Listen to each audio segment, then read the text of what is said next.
Hello,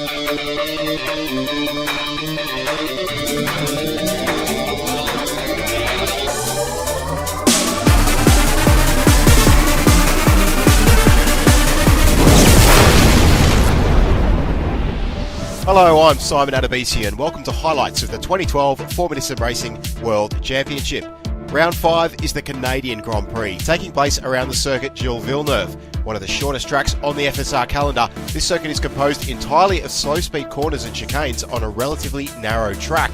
Almost resembling a street circuit, the barriers run very close to the track here in Canada, leaving little room for error.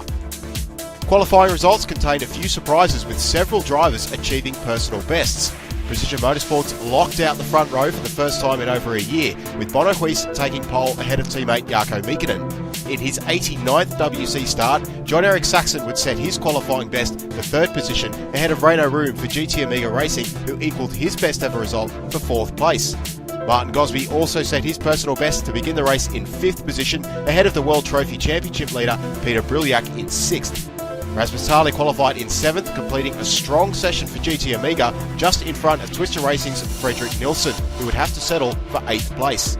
Marcel van der Linden was the next surprise, getting into the top 10 for the first time in his career, and Patrick de Wit qualified in 10th.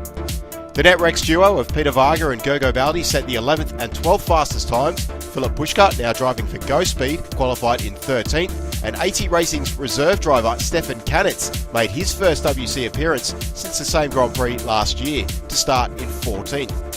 Turning out disappointing sessions, Jim Parisas and Yannick Lapchan could only manage 15th and 16th respectively, and Morgan Moran had to serve a qualifying penalty due to several rule infractions at Monaco, putting the Frenchman down into 21st on the grid. Due to technical issues, Peter Briliak was forced to start from pit lane, nullifying his great qualifying performance. To the race start, and with a very short run down into the first turn, there were few position changes. Huis comfortably held the lead while Room stole third place from John-Eric Saxon around the outside. Despite the narrow circuit, everybody kept it clean with no contact through the opening corner complex.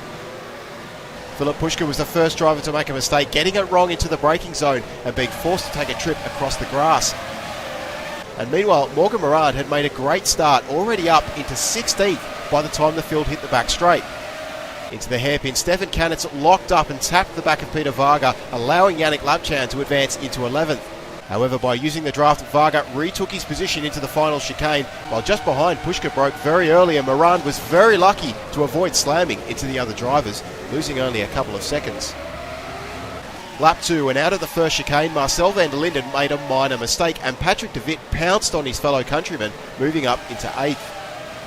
Meanwhile, Moran continued to advance up the order, taking first Jim Parisas into the hairpin, and then being allowed through by both Kanitz and Lapchan, his two teammates moving well out of the way to allow the Frenchman up into 13th. As Parisas and Kanitz argued over 15th, the two unfortunately came together into the hairpin, with Parisas spinning out of control and coming to a halt. Things went from bad to worse when on the following lap, Uros Musculi squeezed Blair Disley off the road into the final chicane, causing the Australian to slide out of control. He collided with an unsuspecting Parisas, ending his race on lap 5. Fabrizio Gobi would be the next retirement, the AT Racing driver losing traction out of turn 9 and slamming into the corner of the Armco barriers. At the front of the race, it was no surprise to see both Bono Huis and Jarkko Mikkonen sail away into the distance, the precision duo easily gaining on the rest of the pack. In third place, Renault Room was looking comfortable. John-Eric Saxon was in fourth, just keeping it ahead of Martin Gosby and Rasmus Tarly. However, Tarly put the power down too quickly out of the final chicane and was very close to ending up in the wall, dropping behind both Fredrik Nilsson and Patrick de Wit. Continuing his charge, Moran soon caught up to the battling duo of Varga and Puška, and wasting no time, the ATR driver passed Puška into the opening corner around the outside, and then outpacing Varga down the Casino Straight to take 11th position. With Varga and Puška continuing to fight, things got messy a few laps later when the pair made contact into turn 1, and as Lapchan moved in to take advantage of the situation, it was Varga who lost out badly, dropping the Hungarian down into 14th. At the front, things became a little more interesting when Fredrik Nilsson began to attack Martin Gosby on lap 10. Using a strong toe, Nilsson beat the Briton into the final chicane, but the Ash Racing driver was in no way fazed by the Swedish veteran, sticking to the outside and using the better line to retake his position through turn 2. However, not one to be deterred, Nilsson made another attempt on lap 13, and this time Nilsson kept his 5th place and began the hunt for Jon-Erik Saxon. Further behind, drivers were dropping like flies to Morgan Morand. The Frenchman making passes looked dead easy. Morand passed Gergo Baldi into the final chicane, Marcel van der Linden into the opening corner, and then Rasmus Tali into the hairpin. By the start of lap 16, the ATR driver was incredibly up into 8th position. While the first set of stops went off without a hitch for the top 6 drivers, 7th place Patrick de Wit botched his first pit stop, losing several seconds and emerging from pit lane down in 10th position. The McCord team had more troubles, with Uros Musculi missing his pit box, also losing crucial amounts of time.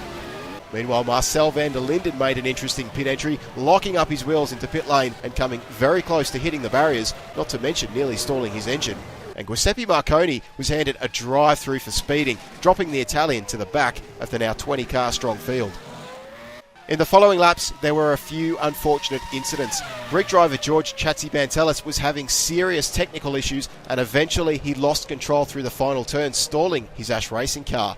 And meanwhile, van der Linden had a heavy rear-end collision with Peter Varga into the hairpin, costing the Dutchman his front wing and doing moderate damage to the rear of Varga's car. Things got worse for Netrex when Gergo Baldi lost his 9th place to Patrick de Wit, but immediately afterwards the Hungarian touched the grass into the braking zone for turn 1, dropping another place behind Go Speed's Philip Pushka. With an amazing top-end speed, Morand continued to outdrag his opponents down the casino straight, passing both Martin Gosby and Fredrik Nilsson with relative ease. Soon the Frenchman was on to Jon-Erik Saxon, and he again made an easy pass to move up into 4th position. At the front of the race, though, it was Bono Huis who was quietly setting the fastest pace, pulling out a bigger and bigger lead each lap. Jarkko Mikkonen was further behind in 2nd, and Reino Room was just managing to keep up with the Finn in 3rd place. Having spent the last 10 laps chasing down Saxon's faster-than-speed car, Fredrik Nilsson eventually got close enough to enjoy a healthy slipstream, passing the Finn into the final chicane to take 5th. And not far behind, Rasmus Tali managed to challenge Martin Gosby in a similar fashion, with the GT Amiga car prevailing over the Ash Racing vehicle for 7th place. In the 3rd stint, Morand disposed of Reino Room, leaving just 2 targets left. The Frenchman was slightly faster than Jarkko Mikkonen, and by lap 46 the ATR driver had caught up to the Finn. Although Mikkonen managed to put up much more of a fight than the other drivers in the field, Morand eventually got alongside Mikkonen, with a pair going side by side through the final chicane. However, Morand had the superior drive, and he was left with just one more car to chase down in the form of Bono Huis, who was 16 seconds ahead. Jarkko Mikkonen then made a bad mistake on his final stop, failing to slow his car down in time for the pit line, and he was handed a drive-through penalty. And meanwhile, Fredrik Nilsson continued to advance up the order, successfully leaping Reino Room after driving some impressive laps. Nilsson was up into 3rd, Room in 4th, and Mikkonen down into 5th. Rasmus Tali was also able to put in some fast laps when it counted most, jumping ahead of Jon-Erik Saxon for 6th. And in the battle for 8th, Patrick de Wit had caught up to the back of Martin Gosby, and over the course of 5 laps the two battled it out, passing each other on several occasions. With neither driver willing to give up their position, it sadly all came to an end when Gosby lost control and slid into the wall of champions, losing his front wing and any hopes of a points finish. As the race drew to a close, Morand was eating more than half a second per lap out of Huis, but suddenly on lap 65 the brakes on the ATR car failed, and all of Morand's work would slowly come undone. Despite the massive reduction in stopping power, the Frenchman continued to drive around the circuit, but after several laps, all control was lost and Morand slid helplessly into the tyre barriers. There were more failures in the final stages of the race. Philip Pushka lost his brakes in the 3rd stint, and despite a strong comeback after a pit lane start, Peter Bruliak's engine called it quits with less than 5 laps to go.